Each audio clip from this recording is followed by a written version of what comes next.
जय हिंद दोस्तों, वंदे मातरम। सही मायनों में एक पत्रकार कौन होता है? एक पत्रकार वो होता है जो उसकी आइडियोलॉजी के हिसाब से खबर को प्रेजेंट कर सके। अब यहाँ पर कई लोग मेरे से असहमत भी होंगे कि भैया आइडियोलॉजी के हिसाब से क्या होता है। खबर तो खबर होती है। अगर एक पत्रकार न्यूट्रल होकर खबर नहीं दिखा पा रहा है तो वो पत्रकार होने के लायक ही नहीं है। लेकिन देखिए, आज के हम परिवेश में अगर बात करें तो आज की डेट में ऐसा कुछ चलता नहीं है। आज की डेट में अगर आपको खबर प्रस्तुत करना है तो कहीं ना कहीं वो आपके एजेंडे के साथ फिट बैठनी चाहिए, अन्यथा आप उस खबर को प्रकाशित करोगे ही नहीं। हमारे देश में कई सारे मीडिया संस्थान हैं और ये सभी मीडिया संस्थान अपने अपने तरीके से अपनी अपनी खबरें दिखाते हैं। भाई, इसमें हम लोग गोदी मीडिया को भी बोल सकते हैं, हम लोग जो लोग गोदी मीडिया में नहीं है उनको भी बोल सकते हैं। अलग अलग तरह की खबरें सभी लोग चलाते हैं और मानो या ना मानो, लेकिन अलग अलग मौक़ों पर इनके जो रवैया रहता है रिपोर्टिंग का, उसके ऊपर सवालिया निशान तो लगते ही रहते हैं। अब ऐसे में इस समय यूक्रेन और रशिया के बीच में जो युद्ध छिड़ा हुआ है उसको लेकर खबरें लगातार सामने आ रही हैं और बदस्तूर आ रही हैं। ऐसे में कई सारे न्यूज़ पोर्टल्स हैं जो कि रिपोर्टिंग भी कर रहे हैं इसकी, कई सारे के सभी कर रहे हैं। लेकिन यहाँ पर हम बात कर रहे हैं एनडीटीवी की। एनडीटीवी खोज खोज कर ऐसे लोगों के पास पहुंच रहा है जो कि मोदी के विरोध में ही बात कर रहे हैं। आप देखेंगे तो सोशल मीडिया पटा पड़ा है ऐसे वीडियो से जहां पर कि लोग भारत सरकार की, मोदी गवर्नमेंट की और भारत की विदेश नीति की तारीफें कर रहे हैं कि भारत की विदेश में इतनी पकड़ मजबूत हो चुकी है कि दूसरे देश अब भारत की मदद करने के लिए लालायित हो गए। लेकिन आप देखेंगे कि एनडीटीवी जो है वो सिर्फ ऐसे ही लोगों को टारगेट कर रहा है जो कहीं ना कहीं भारत की बुराई करते हुए दिखाई दे रहे हैं। इसमें कोई बुराई भी नहीं है। क्यों? मैंने आपको शुरुआत में ही बताया कि आपको ऐसी ही खबर को ढूंढना है और इस तरीके से आपको खबर को प्रकाशित करना है कि वो आपके एजेंडे के साथ फिट बैठे। अब देखिए, पब्लिक तो पब्लिक होती है, पब्लिक कुछ भी कह सकती है, इसलिए हम लोग पब्लिक के ऊपर नहीं जाते। लेकिन अगर आप एक पत्रकार के तौर पर हर एक पहलू को ना दिखाएं तो फिर क्या ही मतलब है।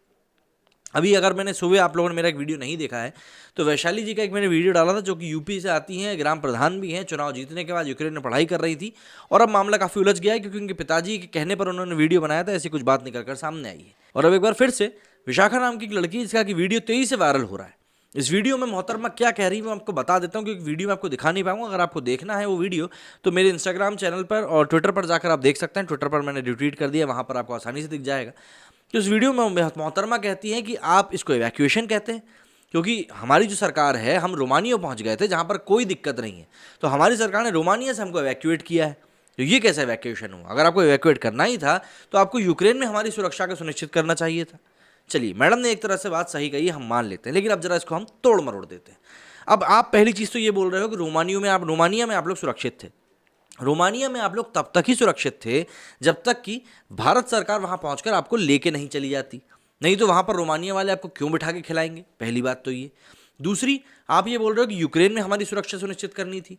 तो भाई आप एक बात बताइए, आपके जब मोहल्ले के दो घर लड़ रहे हों तो क्या आप वहां पर जाकर कुछ ज़्यादा बोलोगे? जब आपको समझ में आ रहा है कि दोनों ही पागलों की तरह लड़ रहे हैं तो भाई अपनी सुरक्षा अपने हाथ होती है। ठीक उसी तरीके से जिस तरह से अपनी इज्जत अपने हाथ होती है, भारत ने भी वही किया। एडवाइजरी जारी करी थी, लेकिन कई सारे स्टूडेंट्स थे जो कि ऐसे वीडियो जारी कर रहे थे कि नहीं, हम तो यहाँ पढ़ाई करेंगे रहकर, ऐसा कुछ भी माहौल नहीं है। तो जब एडवाइजरी जारी की जा रही थी कि यूक्रेन छोड़ दो, तब क्यों नहीं छोड़ा था? भाई, जो व्यक्ति यूक्रेन में रह रहा है वो ज़्यादा अच्छे से परिस्थिति समझ सकता है, जो व्यक्ति बाहर रह रहा है वो अच्छे से समझ सकता है।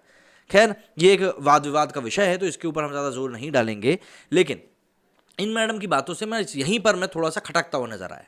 अब जैसा कि वैशाली के साथ हुआ था कि उनके पिताजी समाजवादी पार्टी के निकले थे, उसी तरीके से विशाखा के साथ भी हुआ, उनकी माताजी कांग्रेस की निकली। अब मैं ये नहीं कह रहा कि जितने भी लोग खिलाफ बोल रहे हैं वो किसी ना किसी राजनीतिक पार्टी से ही आते हैं, लेकिन आप देखेंगे कि राजनीति से ताल्लुक़ रखने वाले बच्चों के वीडियोज़ और जो सोशल मीडिया पोस्ट हैं वही क्यों ज़्यादा हाईलाइट हो रहे हैं।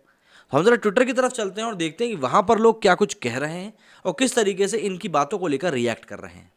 जैसे कि हम लोग सबसे पहले देखें तो शेफाली वैद्य जी ने भी इस वीडियो को रिट्वीट करते हुए लिखा है कि अनदर पापा की परी expects Narendra Modi to personally pack her bags for her and accompany her to the airport holding that bag so princess can return to India and this the very government that flew that home at taxpayers expense ungrateful. सीधी सी बात है, इन लोगों को taxpayers के पैसे पर भारत लाया गया है और उसके बाद ये लोग इस प्रकार की बातें करेंगे तो कौन इनको सुनकर बहुत अच्छा बोलेगा? लेकिन नहीं, मोहतरमा को तो बिल्कुल थाली में परोस के ही सब कुछ चाहिए। और ऐसा ही नहीं है, अंशुल सक्सेना जो कि ट्विटर के ऊपर काफ़ी जाने पहचाने चेहरे हैं, उन्होंने इसको लेकर ट्वीट किया है। ये लिखते हैं, daughter of Congress leader, thank you NDTV. 4 tweet किए उन्होंने। एक में रणदीप सिंह सुरजेवाला कहते हैं कि this brave daughter of India has exposed fake PR of Modi government as PM, home minister and defence minister were busy in election rallies. This was the harrowing experience of our children in Ukraine. इसके ऊपर सुमित्रा कुमारी यादव लिखती हैं, she is my daughter Vishakha, I am proud to be her mother. Sumitra Kumari Yadav, coordinator zone 10 Uttarakhand. बताइए जरा, इन्हें तो पूरा पता ही बता मारा। राहुल गांधी ने भी इसी चेहरे के साथ ट्वीट किया था, ये evacuation is a duty not a favour. इसके ऊपर बिहार कांग्रेस का एक ट्वीट इन्होंने लगाया है, ये पुष्टि देने के लिए कि ये कांग्रेस से ही आती है इनकी माता जी, कि सुमित्रा कुमारी यादव, कांग्रेस डिजिटल सदस्यता अभियान को जन जन तक पहुंचाकर सर्वाधिक सदस्य बनाने के लिए धन्यवाद। और इसके बाद एक और ट्वीट में इन्होंने कुछ और तस्वीरें भी हैं जो कि इन्होंने साझा करी हैं। अब देखिए भाई, मैं ये नहीं कहता कि कोई कांग्रेस से आता है तो उसको इस तरह की चीज़ें करने का कोई हक नहीं है, लेकिन आपको एक चीज़ तो समझनी पड़ेगी कि भाई पार्टी का एजेंडा भी तो इनको प्रूव करना है। अब देखिए इसके ऊपर कई सारे लोग लिख रहे हैं, सेम पापा की बारी, what was she thinking then. मतलब जब यहाँ पर जो सिंधिया जी यहाँ पर समझा रहे थे तब क्या चल रहा था, इस बात को समझना चाहिए। ये देखिए अलग अलग रिएक्शंस लोगों ने डाले हैं। ये भी एक आया है, yes she can expect that and give interview to NDTV because she is daughter of INC worker. Shyam ने इसके ऊपर एक लिखा, this video was uploaded on 16 February, first advisory by Indian embassy was issued on 15th, blame the government of the or the student, even their parents warned them and they ignored it, does this display responsibility। सीधी सी बात है, आपको इतनी warnings दी जा रही थी तो आप वहां पर बैठ के कर क्या रहे थे। निवेदिता लिखती, even Europe and America didn't believe that Russia would actually declare a war, Ukraine universities didn't believe, so there are students only, what's their fault, it's non believing. सीधी सी बात है, वो लोग बिलीव नहीं कर रहे थे, लेकिन अगर कोई गवर्नमेंट कह रही है और अमेरिका और यूरोप ने अपने बच्चों को निकालना शुरू कर दिया था, तो यहाँ पर आप ये नहीं कह सकते कि उनका क्या फॉल्ट है। देखिए जब आपको वहाँ पर दिख रही हैं परिस्थितियाँ तो आपको उसी के अकॉर्डिंगली रिएक्ट भी करना पड़ेगा। लड़की हूँ, लड़ सकती हूँ, campaign is not over yet, false propaganda. Indo Canadian लिखते हैं, she is a daughter of Congress leader, after SP it's Congress. कोई इस पापा की परी को बताओ कि और resolve to vote for Modi and Yogi has only increase, the more such पापा की परीज crib the greater would be the increase in BJP's vote share. देखिए, no but this is what actually happened. अच्छा जी, agree but the government is going whole hog for PR machinery, 4 ministers have to either they are unemployed और free trip on taxpayers, what are bureaucrats on foreign attach doing. अच्छा जी, अब ये लोग गए हैं तो दिक्कत हो रही है, नहीं जाते तो बोलते सरकार क्या कर रही है। अब वो देखिए, वो अमित शाह और वो हेमंत बिस्व शर्मा की फोटो के ऊपर उंगलियां उठा रहे हैं कि वो लोग खाना खाते हुए दिख रहे थे। अब जो मंत्री वहां पर जाकर बच्चों से सीधे कांटेक्ट कर रहे हैं उसके ऊपर भी समस्या। मतलब चिट भी मेरी पट भी मेरी, बात वही आ जाती है कि इंसान तो क्या ही है, भगवान से भी तो खफा ही बैठा रहता है।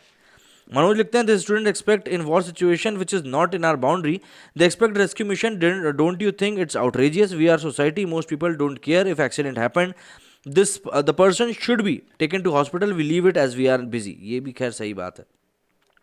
Basically, Modi ji raising expectations and one day a citizen will ask government people to clean their toilet. Respect always comes after fear. एहसान फरामोश बनाने के पीछे सरकार आपके द्वार है, गैर जिम्मेदार लोगों को बेहतरीन प्रयासों की वोट लगा देंगे। सीधी सी बात है, मोदी सरकार जितना कर रही है, और ये सिर्फ मोदी सरकार के मामले में नहीं होता, मैं आपको बता दूं, अगर हम लोग एक ब्रॉडर सेंस में देखें तो आप किसी के लिए कितना ही कर लो, वो कहीं ना कहीं आपको कमी दिखाई देगा और आपको ऊपर उंगली भी उठा देगा कि देखो तुमने ये चीज़ फला नहीं करी। तो अब आपका इस बारे में क्या कहना है कि जो लोग यूक्रेन से निकाले जा रहे हैं उनका जो इस प्रकार का बिहेवियर सामने आ रहा है, मतलब आप ग्रेटफुल मत होइए लेकिन आप ग्रेसफुल तो हो सकते हो, मेरा कहना बस इतना ही। जय हिंद, जय भारत।